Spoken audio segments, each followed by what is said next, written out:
Oke, selanjutnya penampilan terakhir dari peserta pidato, yakni dari saudari Nur Syifa. Oke, kepada Nur Syifa kami persilakan. Beri tepuk tangan yang meriah.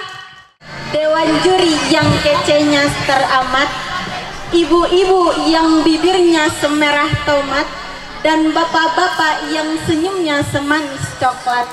Dari saya salam hormat, agar dakwahnya tidak terhambat dan penonton setia melihat. Unzur maqala wala tanzur manqala. Uhayikum tahiyatan mubarakatan min indillah. Taqabbal minni aqulus salam salaman da'iyan bil ijtihad. Aqulu lakum bismillahirrahmanirrahim.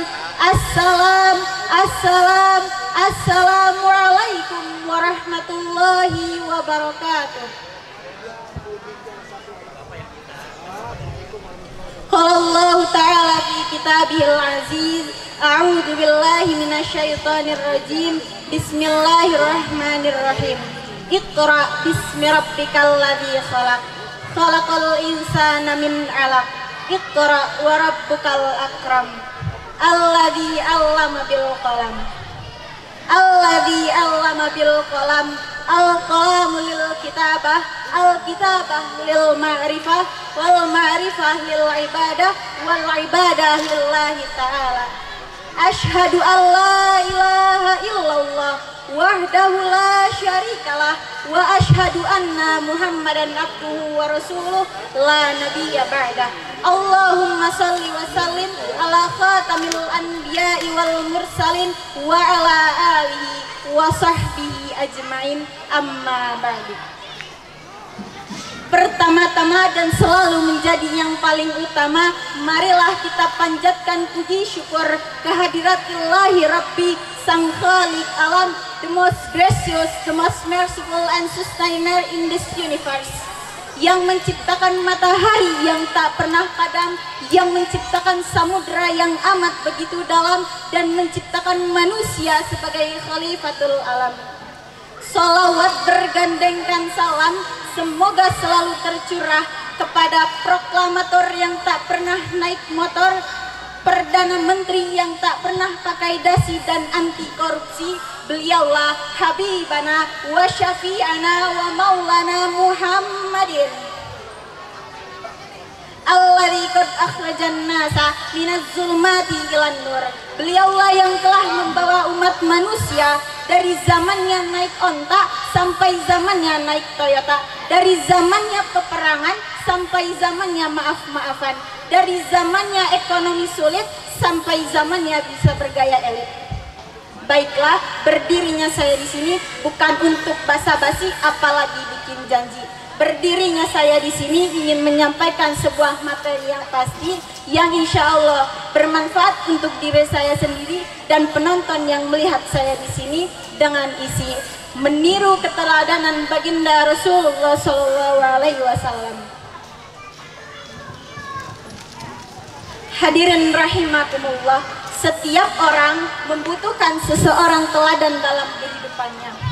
Maka dari itu Al-Quran mengajarkan kepada kita bahwa Rasulullah Muhammad SAW adalah seorang yang wajib dijadikan teladan, sebagaimana firman Allah, A'udzu billahi minasyaitonir rajim. Bismillahirrahmanirrahim.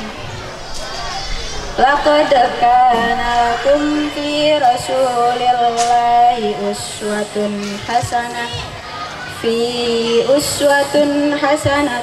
liman kana yarjullaha wal yawmal akhir wa dzakarallaha katsiran. Shadaqallahul azim. Yang artinya, sungguh telah ada dalam diri Rasulullah itu suri teladan yang baik bagimu, yaitu bagi orang-orang yang mengharap rahmat Allah dan kedatangan hari kiamat dan dia banyak menyebut nama Allah. Quran surat Al-Ahzab ayat 21. Saudara seiman dan seperjuangan, beberapa keteladanan baginda Rasulullah SAW yang dapat kita tiru dalam kehidupan sehari-hari.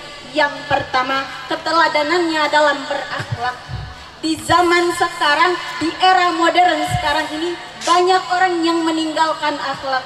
Banyak orang yang mengesampingkan akhlak. Bahkan di antara mereka tidak tahu apa itu akhlak, apa itu hormat menghormati, apa itu harga menghargai, dan mereka tidak tahu bagaimana caranya. Bahkan sekarang tidak ada yang tahu apa maksud dari al-adabu fauqal ilm. Kita sebagai umat muslim, kaumnya Nabi Muhammad SAW, sudah seharusnya kita meniru sifat utama yang ada dalam diri beliau, yaitu rendah hati, lemah lembut, jujur, tidak pernah mencari cacat orang lain. Tingkah laku Nabi Muhammad SAW terkumpul dalam satu kandungan dalam ayat Al-Quran yang berbunyi, innaka la'ala khuluqin azim. Dan sesungguhnya engkau benar-benar yang berbudi pekerti yang agung. Quran surat Al-Qalam ayat 4. Yang kedua, keteladanannya dalam beribadah. Nabi Muhammad SAW adalah manusia yang mulia, insanul kamil, manusia yang sempurna, sehingga hidupnya dijamin oleh Allah Subhanahu wa Ta'ala dunia dan akhirat. Meski begitu, beliau tetap menjalani kewajibannya sebagai hamba Allah, yaitu beribadah kepada Allah Subhanahu wa Ta'ala. Dikisahkan dalam sebuah hadis bahwa suatu malam Rasulullah melaksanakan sholat malam. Di dalam sholatnya, lututnya bergetar karena panjangnya dan banyaknya rakaat sholat. Tatkala ruku dan sujudnya, terdengar suara tangisan beliau. Namun beliau tetap melakukan sholat sampai terdengar suara azan Bilal bin Rabah waktu subuh.